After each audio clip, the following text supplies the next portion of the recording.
Good morning, everybody. My name is Deborah Byrne from Deborah Byrne Psychology Services, known across social media as DBpsychology.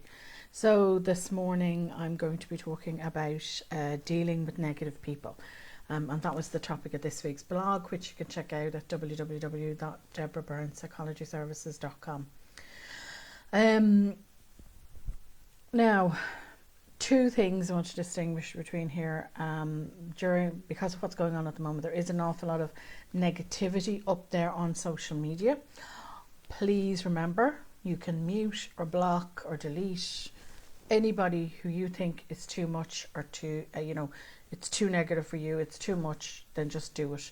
And I would recommend that you limit your time on social media to shorter periods, even during the day. If you can't give it up down, reduce it down to once a day, then I would suggest that you cut it down. You cut it right down to small increments throughout the day, and don't look at social media for at least an hour, or the news or anything else that because of what's going on at the moment, for at least 1 hour before you go to bed. It just allows your brain to kind of calm down a bit and to do that. So let's get back to this week's blog. Negative people can be so hard to deal with. They really can. They rarely admit that they have a problem, and they're quite toxic. I refer to them as negative vampires. Now, usually if you look at your life, you have more than one person, one type of negative person in your life.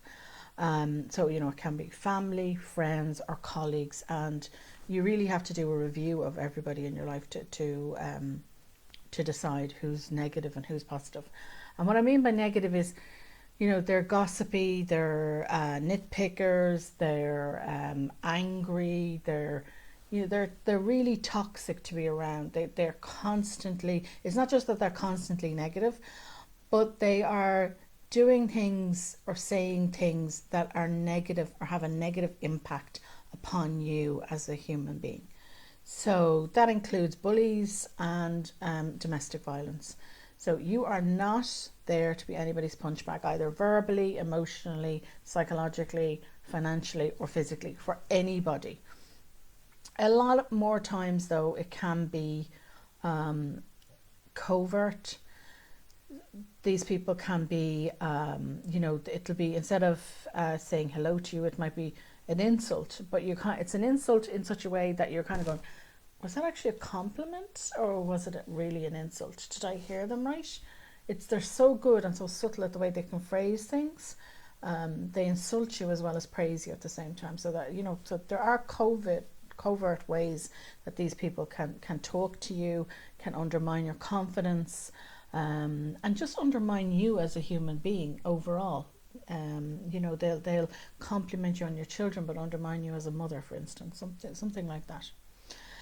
And it is much tougher the closer the person is to you. So if it's your partner or a close member of your family or a very close friend even, or somebody in work that you're close to, so how close they are to you as a human being makes it tougher to deal with them, makes it tougher to set a boundary with them and to deal with them, and maybe have to delete them and let them go.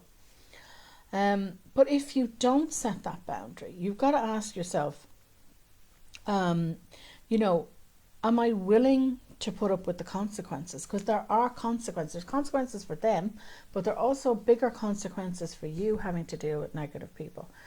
It's very stressful, and stress can have a huge impact upon your mental and physical health, even long term. So we have to deal with that. Anxiety goes up, we can become depressed, we can become burnt out and exhausted, because an awful lot of these people are very demanding of us, demanding of our time, and taking our time, which is a very precious resource, from us, and maybe taking our time away from our family, our children. So it can lead to a huge amount of mental health problems and physical health problems if we do not deal with these people. In fact, you become so stressed that you can compromise your immune system, and we certainly do not want that at this time. So how can we deal with them? I'm going to go through 6 tips on how you can deal with them, and it's kind of 6 steps on how you can deal with these people. Now, there is a quick method, and the quickest method is to, in fact, list everybody in your life. Just list everybody you can think of: family, friends, neighbours, work colleagues, don't care who it is, the neighbour, whoever. You list everybody down and you think about them. Are they negative or positive? And you can then do the band-aid, ripping off the band-aid effect and go, right, you're gone. And be very ruthless and go, right, you're gone out of my life, and you delete them and you won't speak to them and you won't answer their phone calls, you won't talk to them anymore. That's a very quick method, but it takes a huge amount of strength to do that. And there are consequences as well. And it's not just a consequence of, when they leave your life and they may be, and they probably will be very upset and angry, and, toxic people tend to be like that. They tend to start taking it out on you or blaming you. And they may gossip about you or whatever or not. And they may enlist other people to try and get you back into the fold, and put pressure on you. But the other consequence of that of doing that method is that it leaves a void in your life. And usually what happens then is, because there's this void in your life, these people are gone, it'll be filled by other people. Maybe they may be new people, but you will probably find that there are, among those new people, negative people again. And that's not what you want to do. You certainly do not want to fill that void with more negative people. You want to, in fact, push out the negative people and bring in the more positive people that you already have in your life. So we don't really want to connect, to create that void. So the slower method, and it's as slow as you make it. So you don't have to, it's not a rush job by any means, but it is better because you really do take a step back and you examine your life and you examine yourself. So how can you do that? The first step is to take a step back, to literally just take a step back and take time. And I know everybody's so busy and people are working on a lot of things and they're trying to, you have family to deal with and you have everything else.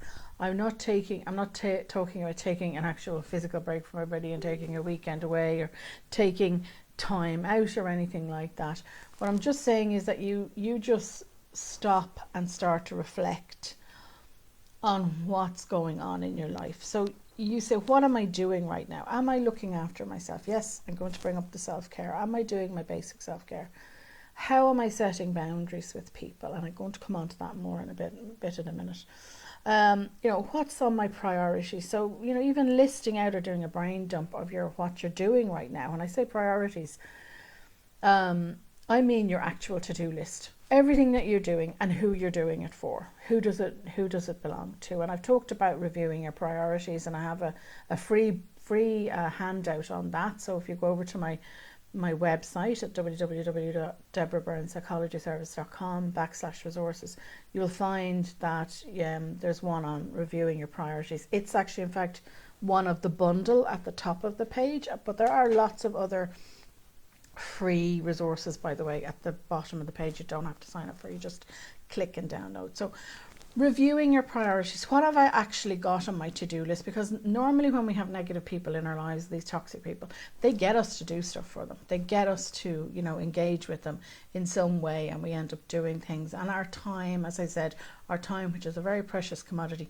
goes to these people. They can be very demanding and very angry people. So we do things, we say things to keep the peace, and, we want to keep these people happy.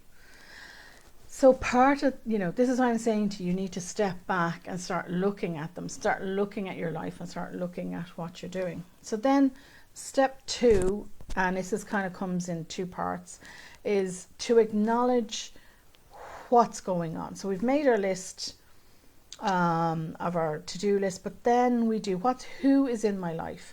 We acknowledge who is in our lives, and acknowledgement helps us with raising our awareness. And a lot of these steps are actually going to be about raising your awareness and acknowledging and accepting that this is what's going on right now in our lives. So what's going on? Who is everybody in my life? And therefore you do your list. Now is the time to do your list. So you've taken a step back and you've kind of gone, okay, I'm looking at my own life and my own priorities, my own boundaries, my own self-care. Now I'm going to look at the other people. And you just simply, without having to do anything else, because we're taking baby steps here, we just list everybody in our lives and we mark beside it, are they positive or negative? We don't have to go into any big explanation at this moment in time. We're just simply doing the baby steps. We're just making the list.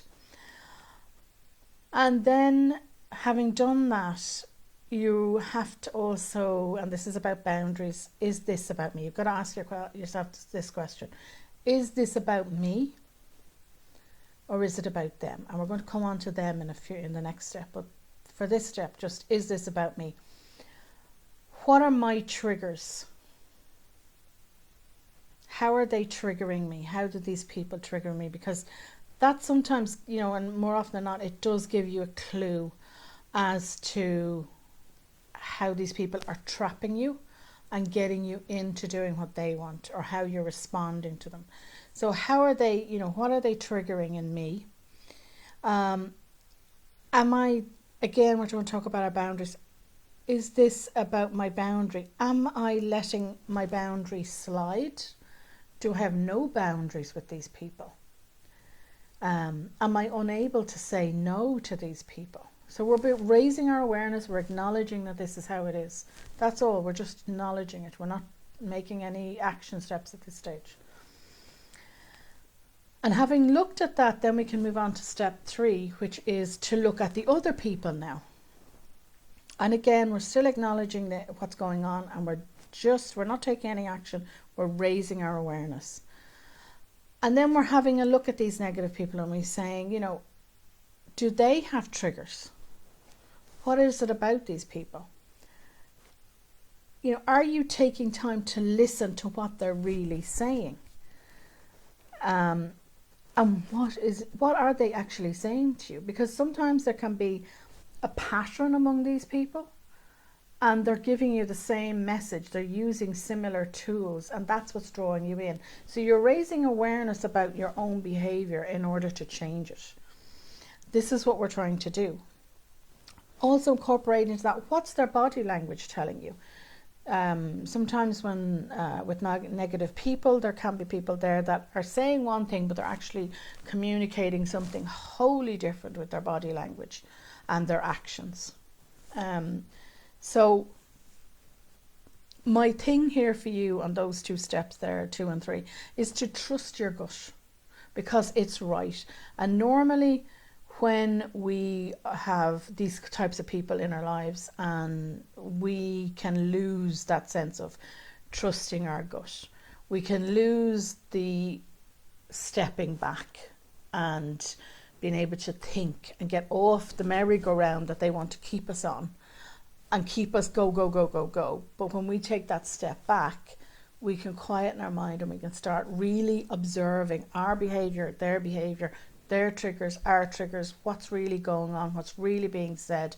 Is there any patterns to this? And when we raise all that awareness and we accept it, okay, this is where I am right now, then we can take action when we accept it. But number 4 then is to watch your responses. So we've noticed their triggers, our triggers. So it's our response. How are we responding to them? What are we doing? What are we getting from this? Are we calm? Are we angry? Are we frustrated? So you go through your range of, your thoughts and your emotions, and we're observing. We're still raising our own awareness, and we're acknowledging what we're doing. We're acknowledging our responses and our behaviors to what they're trying to get us to do. And then step 5 is all about, it's all about acceptance, and it's about remembering that we cannot change that person. We can only change ourselves.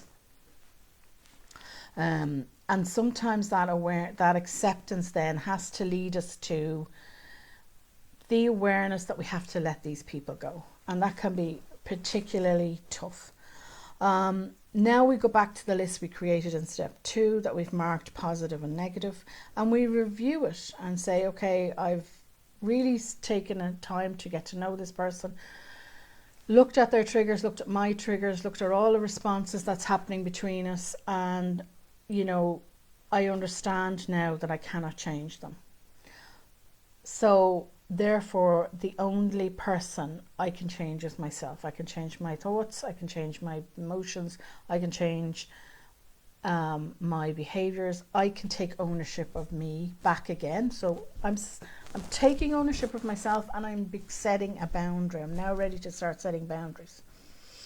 But the question you have to ask at this point is, do you really want to? And that can be a hard question to ask yourself, because being with these negative people or having these negative people in our lives, it's a comfort zone. It can create a comfort zone. And I've talked about the 6 stages of change, and you know, you're working through this. That's what we're doing with this, all these steps, is working through that. And sometimes, as I said before, we can accept bad behavior so as not to rock the boat. And you know, we can become aware of what's going on, and we can accept what's going on, and then we have to make that decision.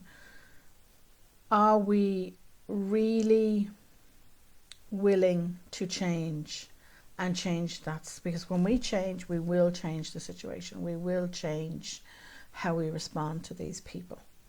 And that does rock the boat, and that can be very hard. We have to remember that bad behavior, boundary violations, and any red flags in a relationship are just simply not acceptable. We are entitled to be respected and loved, and we are entitled to have our boundaries accepted. And an awful lot of these times, these negative people are just, they'll violate your boundaries left, right and centre in so many different ways.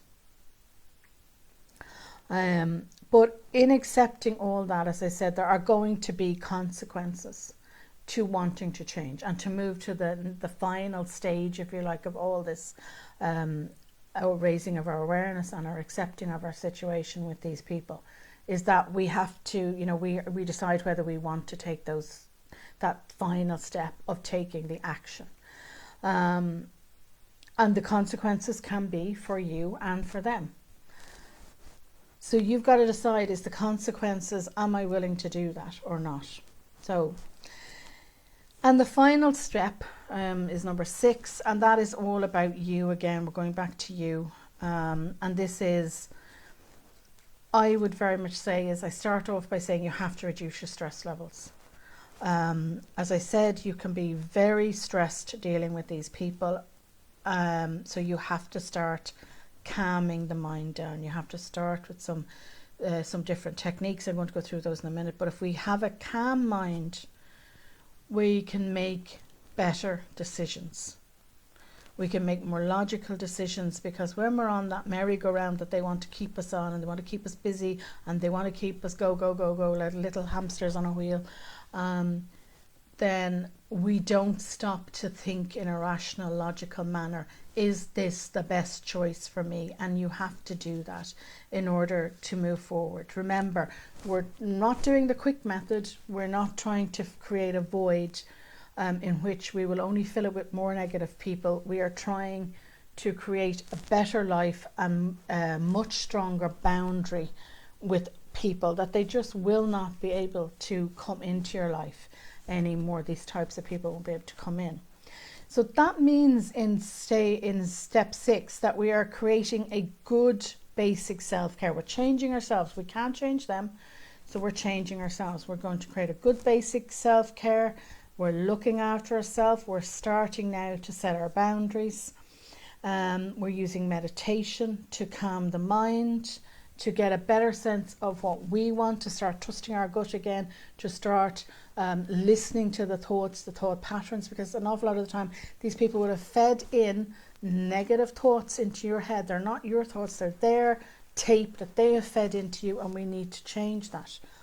We're using our journal to brain dump, to get it all out, to get everything out, to look at our patterns of negativity, to look at, you know, what's going on with us. And so therefore we can review the priorities much more firmly, and we can delete things, we can delegate things, we can have a much better, clear sense of what we really want to do. So we're using our journal for that. And we're using gratitude. And why I say gratitude is negative people tend to overshadow the positives in our lives. So by using gratitude, we can start to see that we do have positives, and we do have positive people in our lives that we can, you know, nurture and bring in more into our lives. Because what we want to do is we want to bring those positives in, those positive peoples in, and start pushing them out. So there is in fact no void there. We put things in place and we basically push it all out, so there is no void there. Then we start to delete the negative people, and I have a whole blog and video on that. And as I said, we're going to push those negative people out. We're crowding them out basically, rather than just going the band-aid option and just deleting them.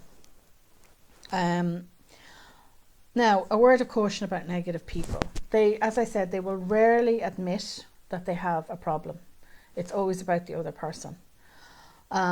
They will set traps, and this is why we look at, you know, what our triggers are, what their triggers are, what our responses are. This is why we did the earlier steps, because they'll set those traps and we will relapse. It's bound to happen, but we simply, the next day, we pick ourselves up, we acknowledge what has happened, and we reset the boundary. It's by resetting the boundary and resetting our no, and keep affirming calmly and politely no. You know, you don't have to get angry with them. It's no. You're just very much more assured in yourself. You're much more confident in yourself because you've looked at yourself and you're saying no. That you can keep going, and it will get easier and it will get better with time, and they will go away because you're not going to be playing that dance with them. You know, it is a dance. It really is a dance. It's like you're doing a waltz and suddenly now you're doing the foxtrot, and they can't keep up. So, you know, they go. So that's it for this morning. It was an awful lot of information, I know. But you can watch the video back again, and it'll be on the blog, which I have linked in the description. The other thing I would just like to say to you is I have a new group. It's completely free. I've set it up, but it's aimed at mums and grandmas. Very stressful time at the moment. It's starting Monday, and I'm basically going to do a series of quick stress reducing steps and techniques that we can use to start reducing our stress. So I'd love to see you in the group. It's Less Stressed, More Success for Mums. And I'm going to put the link in the description. We're starting off on Monday, and you really don't want to miss the start of this, because I'm going to set some foundations in place for you, and hopefully, you know, it'll reduce your stress, but also re-establish some boundaries for yourself if that's what you need. So thank you as always to Deirdre and to everybody else who watches live this morning, and also to everybody who'll watch in replay later on. I know there's an awful lot of people who do that, and to say thank you and good morning. And Monday's blog is about forgiveness, so that's going to be a tough one. It's a tough one to write, even for me.